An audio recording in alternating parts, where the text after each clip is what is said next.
ಆ ಸಂದರ್ಭ ಗಂಡಸಿಗೆ ಬರಲೇಬಾರ್ದು. ಹೆಂಗಸಿಗೆ ಸ್ವಲ್ಪ ಆ ಕಡೆ ಈ ಕಡೆ ಇರುತ್ತೆ, ಬೇಕು ಬೇಡ ಅನ್ನೋ ಥರದಲ್ಲಿ ಇಟ್ಕೊಂಡಿರ್ತಾರೆ. ಗಂಡಸಿಗೆ ಬಂದರೆ ಇದಕ್ಕೆ ಒಂದೇ ಸಾವು.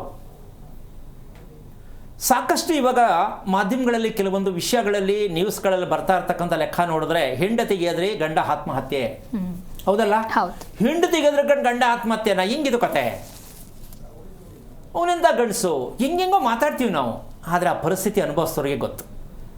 ಹಾಗಾಗಿ ಇದಕ್ಕೊಂದು ಕಾರಣ ತಿಳ್ಕೊಂಬಿಡಬೇಕು. ಇವತ್ತು ವೈಕುಂಠ ಏಕಾದಶಿಯ ವಿಶೇಷವಾಗಿ ಹೆಣ್ಣು ಗಂಡಿನ ಒಂದು ಜೀವನ ಅಂತಕ್ಕಂಥದಕ್ಕಿಂತ ದೇಹದಲ್ಲಿ ಆಗತ್ತಿರತಕ್ಕಂತಹ ಒಂದು ವಿಷಯಗಳನ್ನ ನಾವು ತಿಳ್ಕೊಂಬಿಟ್ಟಾಗ ಇದು ಒಂದು ಒಳ್ಳೆಯ ಸ್ವರ್ಗದ ಬಾಗಿಲು ತೆಗೆದಂಗೆ.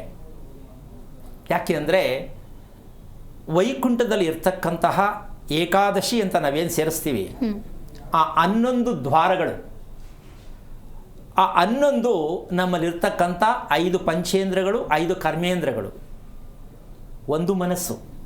ಈ 11ಕ್ಕೆ ದ್ವಾರ ಇರ್ತಕ್ಕಂಥದ್ದು ನಮ್ಮಲ್ಲಿರ್ತಕ್ಕಂತಹ ದೇಹದಲ್ಲಿರ್ತಕ್ಕಂಥ ದ್ವಾರಗಳಿಗೆ ನಾವು ಅವಕಾಶವನ್ನು ಕೊಡದೇ ಇದ್ದಾಗ ಎಷ್ಟು ವೈಕುಂಠ ಏಕಾದಶಿ ಮಾಡಿದ್ರೂ ಇದರ ಬಗ್ಗೆ ಏನು ತಿಳ್ಕೊಂಡ್ರೂ ನಾವೇನು ಮಾಡ್ತಾ ಇದ್ದೀವಿ ಅಂದರೆ, ಯಾವ ಹಬ್ಬ ಮಾಡ್ತೀವಿ, ಯಾವ ಆಚರಣೆಗೆ ತರ್ತೀವಿ, ಆಚರಣೆಗಳ ಬಗ್ಗೆ ತಿಳ್ಕೊಳ್ತಾ ಇದ್ದೀವಿ ಹೊರತು ಈ ಹಬ್ಬಕ್ಕೂ ನಮಗೂ ಸಂಬಂಧ ಏನು ಅಂತ ತಿಳಿತಾ ಇಲ್ಲ ಯಾರು.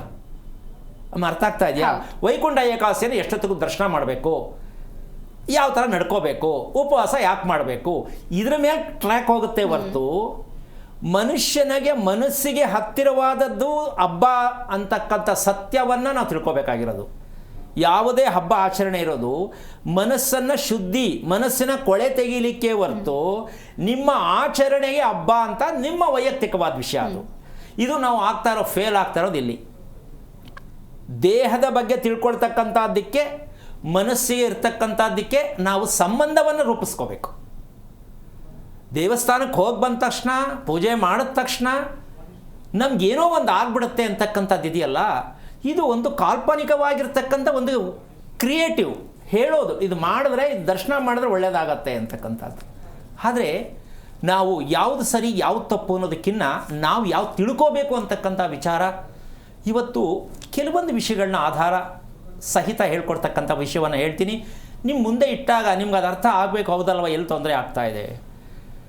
ಹೆಂಗಸರು ಅಳಬಾರ್ದು, ಹೆಂಗಸರು ಯೋಚನೆ ಮಾಡಬಾರ್ದು, ಗಂಡಸರು ಅಳಬಾರ್ದು. ಹೋದ್ಸಲ ಹೇಳ್ಕೊಳ್ಳೋಣ ಏನಮ್ಮ, ಇಲ್ಲಿ ಈ ಜೀವನ ಅಂದರೆ ಅದೆರಡೂ ಇರಬಾರ್ದು.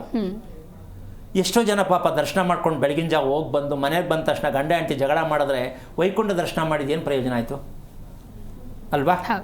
ಹಾಗಾಗಿ ನಾವು ಏನೋ ತಪ್ಪು ಮಾಡೋದು ದೇವ್ರ ಮೇಲೆ ಹಾಕಿದಾಗ ನಾವು ಮಾಡಿದ ಹಬ್ಬ ಹರಿದಿನಗಳ ವಿಶೇಷ ಆಚರಣೆಗಳು ನಮಗೆ ತುಂಬ ದುಃಖಕ್ಕೆ ತಳ್ಳುವುದು ಅಂತಕ್ಕಂಥದ್ದು ನಾವು ಅದ್ರ ಮೇಲೆ ಹಾಕ್ತೀವಿ. ಮಾಡಬಾರ್ದು. ನಾವು ಮಾಡಿಕೊಂಡಿರೋ ತಪ್ಪಿಗೆ ದೇವರನ್ನು ಹೊಣೆಗಾರರಾಗಿ ಮಾಡ್ತಕ್ಕಂಥದ್ದೇ ನಮ್ಮ ಪ್ರತಿದಿನದ ಕಾಣದೇ ಇರತಕ್ಕಂಥ ಪಾಪದ ಕೆಲಸಗಳು. ಗೊತ್ತಿದ್ದೂ ತಪ್ಪು ಮಾಡೋದು ಪಾಪ, ಗೊತ್ತಿಲ್ಲದೇ ಮಾಡುವುದು ಪುಣ್ಯ. ನಾವು ಗೊತ್ತಿದ್ದು ತಪ್ಪು ಮಾಡ್ಕೊಳ್ತಕ್ಕಂಥ ವಿಚಾರಕ್ಕೆ ಇದಕ್ಕೆ ಏನು ಮಾಹಿತಿಯನ್ನು ಕೊಡ್ಬೋದು ಅಂತಕ್ಕಂಥದ್ದು ನಿಮ್ಮ ಮುಂದೆ ಇಟ್ಟಾಗ ನೀವು ತೀರ್ಮಾನ ಮಾಡಿ ಇದಕ್ಕೆ ಒಂದು ಮುಖ್ಯವಾದ ಟಾನಿಕ್ ಬೇಕಾಗತ್ತಮ್ಮ.